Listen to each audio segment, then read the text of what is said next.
বাবা এই জগতে আমার থেকে সুন্দরী আর কেউ নেই। রূপা, তাই তো তোর জন্য একটা সুন্দর রাজকুমার খুঁজছি। প্রণাম রাজামশাই। এই কে তুই? আমি আপনার রাজ্যের পচা নাপিতের ছেলে হারু। তুই নাপিত প্রাসাদে পাতিস না, সর সর, তোর কি চাই এখানে? রাজামশাই, আমি আপনার মেয়েকে বিয়ে করতে চাই। বাবা ওকে গর্দান দাও। ইস কি জঘন্য দেখতে ওই নাবিত্রাকে।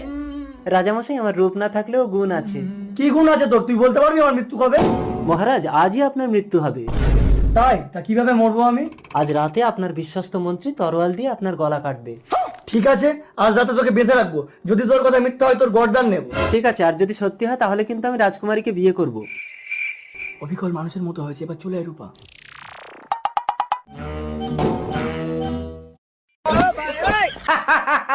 আজ থেকে আমি এই সাম্রাজ্যের রাজা।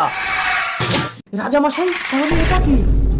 আমাকে ক্ষমা করে দিন রাজামশাই। বিশ্বাসঘাতক! আজ তুমি আমার